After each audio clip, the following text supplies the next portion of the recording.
Hey all, good morning. It's 23rd of May and it's a bright and sunny day out here, and I hope the markets also reciprocate because after having been beaten down last week, they're most likely to come back up. Let's investigate that. Let's get started with that day today.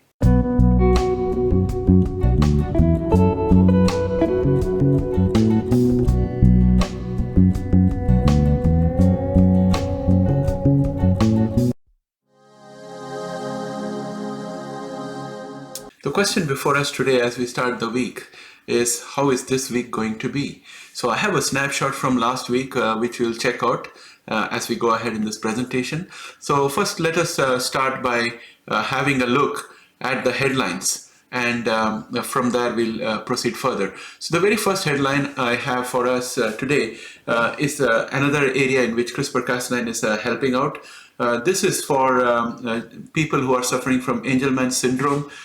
This is a kind of syndrome that makes people dependent on other people to do even everyday life stuff because they have a genetic mutation that prevents them from being able to sleep properly or be able to have a proper cognitive function. And it seems that using mice models, CRISPR and CRISPR-Cas9, scientists have been able to edit the RNA that inhibits the specific gene that causes this problem. And having seen success in the mice models, they are now looking at taking this to the human models. I think this is going to be a big relief for many parents or people with siblings that have Angelman syndrome because this is a responsibility of a lifetime. Just imagine parents having two children, one of them with Angelman syndrome. So it puts inordinate pressure on the other sibling because throughout their lifetime they'll have to care for their sibling with Angelman syndrome. And this is going to go beyond their stage of being a brother or sister. When they get married, they have to handle the challenges of running a family with their wife, and when they become a parent, then they have to take care of not only their wife and children, but also their sibling who has got Angelman syndrome because their parents would have long passed away. So this is a very good development. I think this is going to provide relief to a lot of people because it's estimated 1 in 12,000 people in the world have Angelman syndrome. So I'm looking forward to what comes out of this, and it will be a day to rejoice for many, many, many people. So with that said, let us look at the next headline. CRISPR Therapeutics has been designated as hold by many analysts, and one of the analysts is Oppenheimer's, and there are 5 other analysts, and the average price is coming to around 121.60 for a 12-month time period. That's the range that they have designated for CRISPR. Of course, I'm going to put a link to all the news articles that I'm referring here in the description, so you can go and have a look at them in detail. I've just given you a condensed version, the spirit of what the article says. And then looking at cosmetic industry, which has had a lot of ingredients that are derived from animals. We have advertisements where cosmetic industries try to differentiate themselves from others by saying that they have not hurt any animals in the process, or they have used a humane process for manufacturing. So now all that can be a thing of the past because CRISPR-Cas9 can help produce the enzymes and raw materials that the cosmetic industry used to derive from animal sources by doing it in the lab. And that's going to be a positive development. So the company that licenses CRISPR-Cas9 for Jennifer Doudna and Emmanuel Charpentier has indicated that cosmetic industry is inquiring with them about potential of creating serums using CRISPR-Cas9. So that's another good development. And we have now what is called a shrinkflation. I'll put a link to it. It's a Canadian article. And I think I have seen that happen elsewhere also in my very early days while I was in India. I had noticed that. So now what is shrinkflation? Shrinkflation is when companies use the same packaging but put less quantity into it. For example, you may be buying a box of 100 tea bags and it's written in the bottom in small print 100 tea bags. So we generally take it for granted. We don't notice it. It may turn out to be 98 tea bags. Or you're buying a Tetra pack of soft drink and it has always had 100 ml. so you don't look at it in detail, but now it contains maybe 95 ml. So that's how that happens. The other way it happens is, let us say you have biscuits, a box full of biscuits, let us say fish biscuits, or the one that is shaped like animals. Now, if that box used to contain maybe 100 pieces, now it might end up containing 95 pieces or 90 pieces. These are all stealth introduction of inflation, where you're paying the same price, you're buying the same box, but you're getting little. Much less than what you used to get before. So that is inflation. And so next time you go to your grocery and you're buying something, make sure that you have a look and see if you can detect shrinkflation in your city or country. Next news that is a bit troubling is COVID and monkeypox are twin dangers facing the world right now, according to World Health Organization. Monkeypox has got two varieties. One is the West Congo variety, which is very, very deadly because its fatality rate is twice as much as the one that is right now in circulation.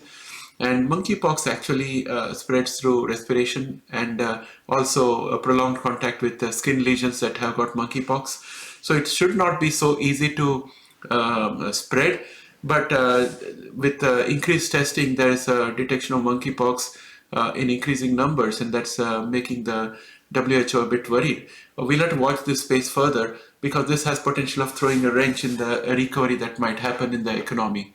And with that said, really interested to see what is happening in the Indo-Pacific area. As you know, President Biden is in Asia, and he has been making the rounds. And they have introduced the Indo-Pacific framework with India and Japan and Australia, all of them getting together with the United States. And this is the kind of effort aimed at reducing the supply chain issues and also reducing the global dependency on China and containing China a bit. And the unfortunate side remark was a reporter asking Biden about Taiwan. And what President Biden said was that our long-standing one China policy remains, but if Taiwan is hurt, we are definitely going to defend them. So China didn't take kindly to that, so a bit of stress is going on out there. And now we should expect our rocket man Kim Jong-un to launch ICBM or some other test while Biden is still in the region, because that's how the playbook works. And we'll see what happens in that angle. It'll be interesting, but rather scary in these times. So with that said, let us look at our fear and greed index, which is at 11. So there's still extreme fear. So whatever you see in the market, it's all a temporary phenomenon. We still have the volatility going on, and all reactions are fear-based. So while a good portion of the market will have extreme fear, there might be some contrary thinkers who are going to push the greens in the market. And when they get tired, it'll all come down again. So that's my projection based on the fear and greed index. We'll see what the Nasdaq and VIX and others are telling us much later. These are new graphics I'm introducing for you. These are normalized performance of markets. So I've taken North America, and in North America, you can see that Mexico has done the best, whereas the United States has done the worst. Now, if you go to Europe, you will find that the United Kingdom is doing better than the other countries, and Germany doing the worst. And if we go to India and Asia Pacific, then you would see that Russia is doing the worst, which is this huge dip out here that you see at the bottom. And you can see this particular mustard line. This is Russia. And the best performing is India at this point of time with a positive 1.33, while others are in negative. So to give the context, India is plus 1.33 while Russia is minus 79.78, and the next best performer happens to be Australia at minus 2.51. So that's the situation out there. And in terms of sector-wise performance in United States, you would find that the consumer discretionary is down minus 2.49. That is the absolute extreme. So consumer discretionary has done the worst performance, and the best performing is healthcare. So we should take some comfort from the fact that healthcare is doing much better than the others, and that can have a positive reflection on the genomics. And plus, genomic stocks have been severely beaten up, so they are most likely to see the best possible outcome, and the next best is real estate. So that's what we have in the sector-wise performance. Looking at it a different way with the heat map, that's how we usually do. This is the heat map for the whole week of the previous week that we had, ending on Friday. And you can see that Apple has suffered significantly with 6.57. Tesla has been beaten severely with minus 13% drop. Walmart has a minus 19% drop. These are all two-digit drops that we are talking about, which is very, very significant. Apart from that, you have Google doing worse with a minus 6.18% drop, Amazon with minus 4.83, Nvidia with minus 5.72. These are all the big names that we can see. Procter & Gamble and Costco down 16%, Procter & Gamble down minus 7%, 7.7%. So if you look at the healthcare sector, it has overall done well, with Pfizer doing plus 5% and Novartis doing plus 4%. And AstraZeneca doing plus 4.8%. So things have been much better on the healthcare sector, as we saw in the previous map as well. But from a company perspective, you can see good results out here. Biotechnology has also done much better, with Vertex with plus 4.81% and Regeneron with plus 2.8%. So overall, things have been much better last week for our sector as compared to others. That's the takeaway from this heat map. With that said, let's go ahead and look at Nasdaq and the other indices to see what will be happening this week.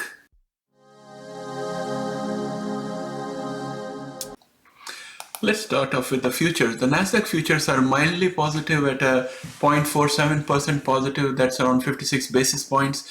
And if we look at this chart out here, you can see that in the last 3 days, the futures have been almost static.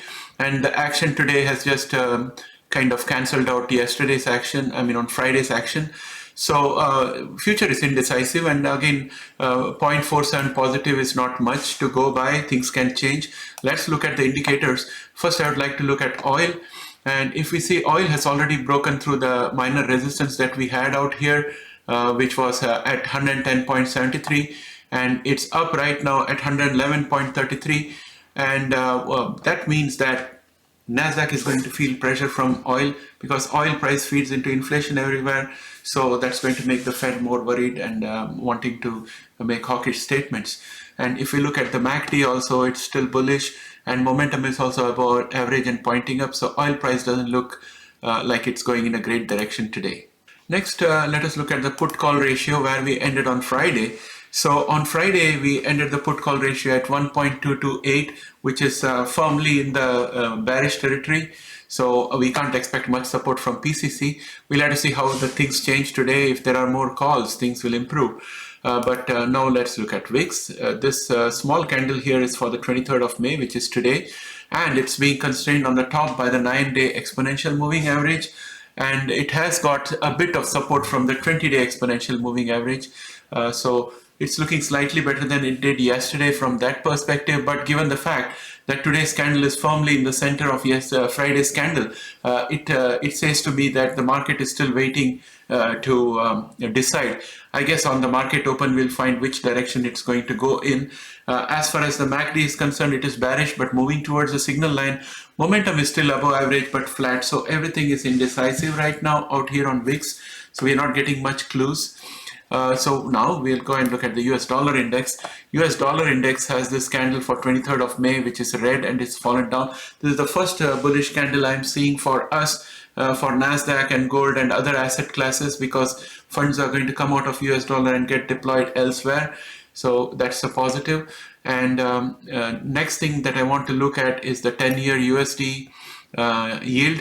And 10-year yield is still within the range of Friday, where it was on Friday. However, the yield is increasing. The increasing yield is not a good sign. So we have to watch this as the day develops. When we look at the MACD, we can see that it's still bearish and tending towards the signal line. What is menacing, however, is that the momentum is picked up and it's reached average. So once the market opens, it can go above average. And that could mean that the yield is also pointing for a bearish outcome for the day. We'll have to wait and see what happens. But meanwhile, let's look at 2-year yields. 2-year yields are still in the same range as they were last week, even though they have dropped after open. and the MACD is bearish but tending towards the signal line. Again, the same story. There's some menacing momentum out here, which is above average and picking up. So this again, if the momentum picks up, would be bad news for Nasdaq. Now, having said that, let's look at QQQ. And if we look at QQQ, we can see that pre-market, it's slightly positive, 0.43%. Nothing great to write home about, but the fact that it's not slightly negative makes me feel better. It's slightly positive. Let us see if it can hold when the market opens. And hold it must, because we have this minor support out here. And if it didn't, then we are likely to fall all the way down to somewhere around 277.72. Where we have some support with this diagonal line of support. So that's what I would be hoping for Nasdaq today. And if I look at the MACD, it's going parallel. The MACD is going parallel to the signal line. It is bearish, but tending slightly towards the signal line. Whereas the momentum is not looking promising. We need the momentum to improve in order for the MACD to go better and have much better outcome for QQQ. So this is still inconclusive. We'll have to wait and see what happens when the market opens. I guess everybody is looking for somebody else to make the first move. That's what it seems like. If you look at S&P 500, S&P 500 is also at a crucial support level, and it is positive by almost a percentage point pre-market. When I look at the pre-market prices out here, in order for you to be able to see it more clearly, I'm going to move myself away from there, and I'm going to be on this corner so that you can see the pre-market price for S&P 500. It's up 0.91%, and it has got a support at 376.38. If it were to slip down, MACD again is parallel to the signal line, but it's tending towards the signal line. It's bearish right now. Momentum is below average, but may pick up. We'll have to see what happens with S&P 500. It has officially gone into the bear territory, which I think signals us that we are almost close to the bottom, and we are probably in the bottom, and we'll start consolidating sidewards. When I look at gold, I can say that gold has probably attracted some money from the US fund, US index, and we have got 4 consecutive green candles, 4 consecutive days of bullishness. Each candle is a 1 day here, and the minor support held at 1811.99. Today we have the support of the 9-day exponential moving average, but a resistance from the 20-day exponential moving average, which is sitting at 1858.64. So once we overcome that, we'll have a resistance at 1871.01, which is the horizontal resistance line out here. That's in the cards for today. So this is positive news for gold. We are also seeing positive news for Bitcoin. Bitcoin also seems to have attracted some money from the US index. And it's up 3.97%. And as you can see, we are still within the range of the last 3 days of performance, and we are sitting firmly on a support of 28,993.1, consolidating very strongly, and we are being constrained by the 9-day exponential moving average. Once we break out of that, we have got resistance from the 20-day exponential moving average sitting at 32,987. And anyway, Bitcoin definitely takes the cues from Nasdaq. So if Bitcoin is positive, I would say that's another clue that probably Nasdaq is also going to open positives, or else if Nasdaq opens negative, Bitcoin will start falling. So that's how I would look at it. The MACD is not in favor of bullishness, because right now it is bearish, but tending towards the signal line. Momentum, though it has been below average, has picked up sharply. So that's a very positive sign. So I would expect both Nasdaq and Bitcoin to be positive today, but other indicators are inconclusive right now, so we can't be very sure about that. With that said, I would like to go and have a look at the Genomic shares. So here we have our Genomic shares. I have all the shares sorted out in our watch list with the winners at the very top. IMTX has done the very best as of end of day Friday, that is last week. And we have gone past our resistance, minor resistance, which we had at 6.9. And we are right now being constrained by the 20-day exponential moving average, which is sitting at 7.10. So that's the limit for us, which we are trying to break on Friday. Let us see if we can break that today, because the MACD is well poised to cross the signal line, and also momentum had risen sharply and approached average. So today could be a very good day for IMTX. If the trend holds, then we can just go past the 20-day exponential moving average and then try to conquer the 50-day exponential moving average sitting at 7.75, which is this fluorescent green line. Now let us look at Beam. Beam also is looking great on the charts. MACD is absolutely bullish. However, the momentum still needs a long way to go. It's pointed in the right direction, but it has to go above average to be meaningful. And we have support from the 9-day exponential moving average, but all the other exponential moving averages are on top. So those are all headwinds for Beam. And also the diagonal resistance line, this red line which we have had here, is going to be another resistance. So there are severe headwinds for Beam when it attempts to move back up, but good luck to Beam today. Pfizer is up 3.59 as of end of Friday. So today we are looking at pre-market, and it shows us that it's going to be up 0.53% right now. And that's a positive sign for Pfizer. I forgot to look at what Beam looked like pre-market. There were no trades. IMTX had no trades pre-market. So here in Pfizer, we have had more days of green as compared to red. So that's a good news for Pfizer. And also the MACD is bullish and momentum is sharply rising. All these things make me feel that Pfizer is going to go ahead and test this diagonal line of resistance. And this diagonal line of resistance, I think, is still meaningful because it has got 1, 2, 3 touch points here. And this one is the fourth. If you go into a different time frame, you would see us bouncing up and coming back down from here. So there must have been a little bit of resistance out here. So support out here. So I think that our next target is going to be this, once we cross this resistance at 52.48, our next resistance is going to be this diagonal line out here. I think we are going to intersect that somewhere around 54.10, which I think is going to be the external cap for today. And if we are really strong, we'll break through that. Otherwise, that's going to be the limiting factor for the day, in my opinion, for Pfizer. Now, let's look at DNA. DNA was up 3.57 as on Friday, and MACD had become slightly bullish. But still, momentum is not anything that great. It is pointed in the right direction, but below average. So nothing much to say about DNA there. I hope it goes positive, but it will depend on the trend of the whole market.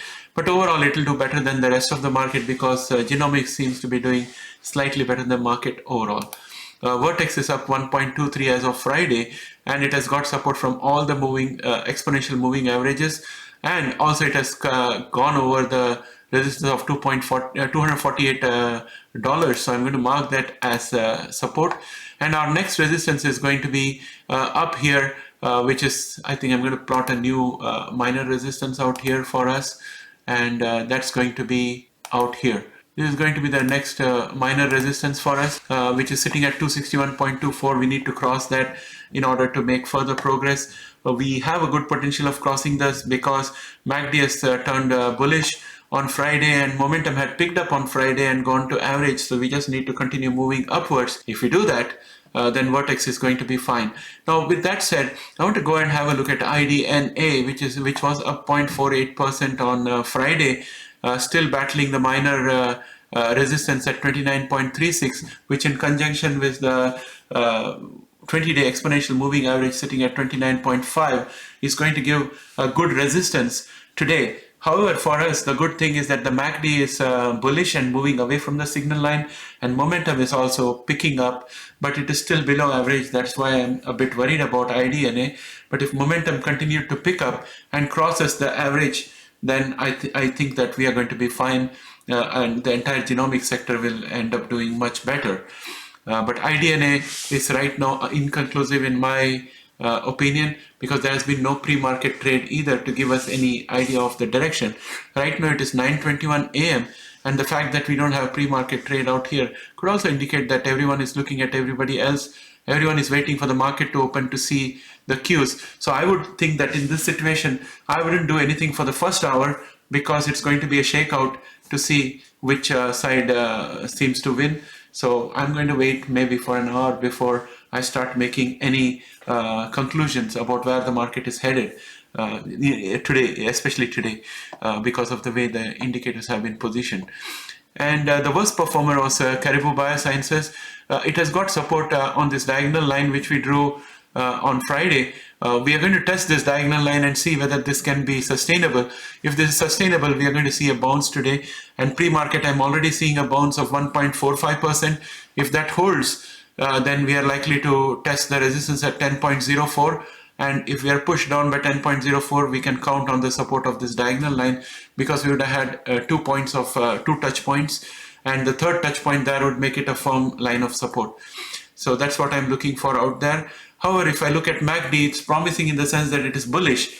But when I look at it in conjunction with momentum, it's not that promising, because momentum fell sharply on Friday and the MACD is moving towards the signal line to cross into the bearish territory.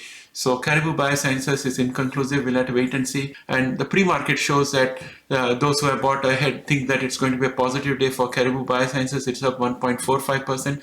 Personally, I would be cautious. In the first hour, I won't do any deals on Caribou Biosciences unless I'm absolutely confident of the direction that it's going in. Bluebird is down 2.39%, and the MACD out here is bullish, but momentum is below average, and all the exponential moving averages are stacked on top of it, giving resistance. So Bluebird is very weak at this point of time. With that said, I think that overall the market is waiting for other people to respond. So until market opens, we won't know the clear direction. But the way it is right now, most of the indicators are bearish, but pre-market trade, specifically in genomics, indicates a positive bias, whereas the genomic index, IDNA, has had no trades and it is still looking a bit weak. So we'll have to wait for the market open, watch for 1 hour, and then we'll get some clues. That is my opinion based on everything that I have seen. Please perform your own due diligence before making any investment decisions. With that said, if you like this video, please press a like out there. And if you're not a subscriber yet, please subscribe and join our community for everything CRISPR and stock market. And thanks to all our loyal subscribers who are building the base so that we move towards our community tab. We're just short of 500, a few more subscribers, and then we'll touch that and we'll get our community tab and go to the next level. Thanks and have a great day. Bye for now.